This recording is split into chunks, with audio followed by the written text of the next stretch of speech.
उज्ज्वल भविष्याची सुरुवात आता वांबोरीतून. नन्हे इंग्लिश मीडियम मान्यताप्राप्त स्कूल वांबोरी येथे प्रवेश प्रक्रिया सुरू आहे. आपल्या पाल्याला दर्जेदार इंग्रजी शिक्षणाची सुवर्ण संधी. तसंच संस्थेत शिक्षक भरती सुरू असून अनुभवी उमेदवारांना विशेष प्राधान्य. कर्मचाऱ्यांच्या मुलांना मोफत शिक्षण. संस्थेत ड्रायव्हर भरतीही सुरू आहे. गाडी सोबत आल्यास अधिक प्राधान्य. कामासाठी जोडपा हवाय. राहण्याची मोफत आणि उत्तम सुविधा. आजच संपर्क करा. संपर्क क्रमांक 91 58 59 69 09 आणि दुसरा संपर्क क्रमांक 78 75 49 89 15. नन्हे इंग्लिश मीडियम स्कूल वांबोरी. शिक्षण, संस्कार आणि उज्ज्वल भविष्याचा अतूट विश्वास.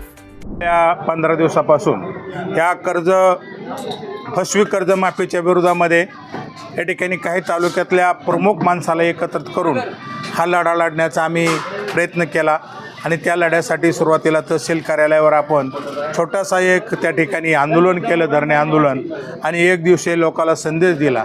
त्याच दिवशी सगळे कार्यकर्ते एकत्र आल्यानंतर निर्णय झाला की आपली एक सगळ्या कार्यकर्त्यांची बैठक ठेवा आणि ती बैठक आपण त्या ठिकाणी एस स्टार हॉटेलला ठेवली आणि त्या एस स्टार हॉटेलमध्ये त्या ठिकाणी ठरलं की रस्ता रोको करायचा, तर कुठं करायचा, कोणी करायचा. तर त्या ठिकाणी आदरणीय ह्या भागाचे नेते हेमंत सर या ठिकाणी पुढं आले आणि ते म्हणले की मी कोळगाव फाट्यावर सगळं नियोजन करतो आणि त्यांनी आज ठरल्याप्रमाणे अतिशय सुंदर नियोजन केलं.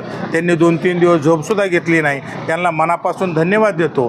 आणि आज या ठिकाणी आपण रस्ता रोकोमध्ये आपली जी प्रमुख मागणी आहे की त्या ठिकाणी सरकारचं स्वतःचं आश्वासन आहे की 7-12 कोरा करू, परंतु सरकारने स्वतः दिलेलं आश्वासन पाळलं नाही आणि कर्जमाफी तर दिलीच, ती बी 2 वर्षे 1.5 वर्षे वाट पाहून दिली. आणि त्या ठिकाणी लोकांना आंदोलन करावं लागलं, मोर्चे काढावं लागले आणि त्या कर्जमाफीमध्ये ज्यावेळेस जार बाहेर आला त्यावेळेस मात्र सर्वसामान्य माणसाच्या पायाखालची वाळू सरकली.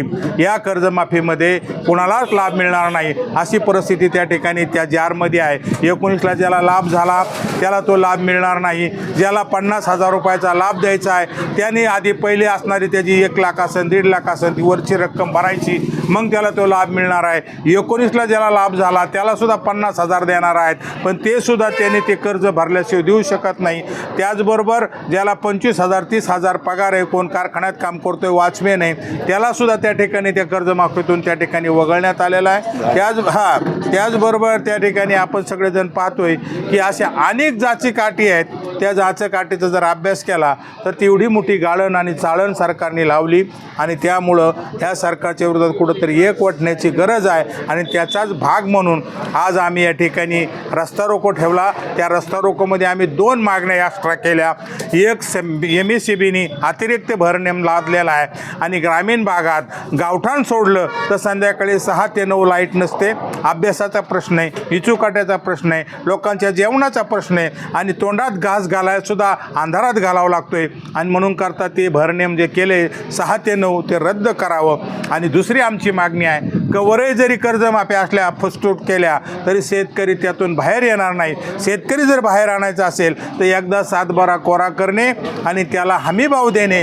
हमीभाव म्हणजे काय तर आम्ही शेतकऱ्या 1 एकराला जर 50,000 रुपये खर्च करत असेल तर त्याच्यावर दुप्पट बाजारभाव, म्हणजे जर 50,000 खर्च झाला तर 1.5 लाख रुपये तरी त्या शेतीतून उत्पन्न आलं पाहिजे. अशा त्या ठिकाणी त्या योजना करावी आणि किमान एकरामध्ये 1 लाख रुपये शेतकऱ्याच्या पदरात पडावं. 1 एकराचं पीक आणायला 4 महिने लागतात कमीत कमी आणि काही पीक आहेत 6 महिन्याच्या खाली येत नाहीत. एका कुटुंबात किमान 2 पोरं आणि 1 नवरा बायको म्हणलं तर 6 माणसं आहेत, 4 माणसं आहेत, 6 माणसं आहेत आणि अशा माणसांनी 6-6 महिने जर समजा ह्या शेतीच्या जीवावर तर त्याला आत्महत्या करण्याची वेळ येईल. आणि म्हणून करता उत्पन्न खर्चावर दुप्पट हमीभाव हाच एक पर्याय आहे. आणि जर सरकारने आता 7-12 कोरा केला तर त्यांनी अधिवेशनात निर्णय करावा की आम्ही 20 वर्षे कर्जमाफी करणार नाही तरी आम्ही ते स्वीकारू. आम्हाला तुम्ही कोणत्याच सवलती देऊ नका तरी आम्ही स्वीकारू, पण तुम्ही फक्त आम्हाला खतं, पाणी, बी बियाणं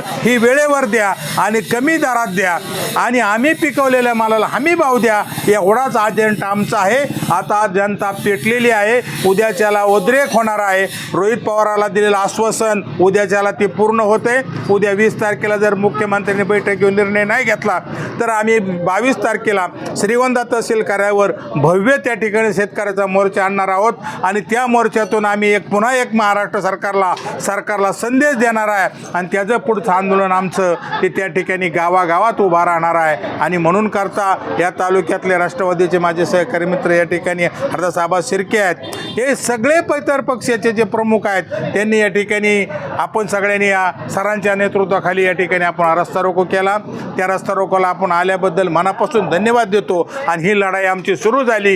ही लढाई आमची जोपर्यंत उतारा कोरा होत नाही तोपर्यंत मरण आलं तरी चालेल पण माघार नाही, ही भूमिका व्यक्तिगत माझी तरी आहे.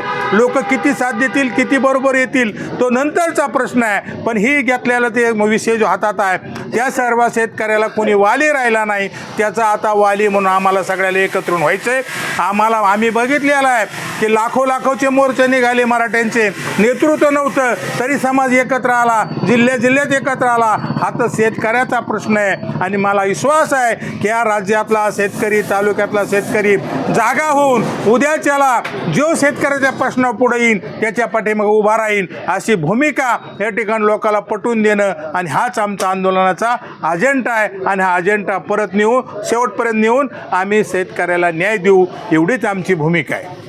आवाज जनतेचा, लढा सर्वसामान्य जनतेच्या न्याय हक्कांसाठी.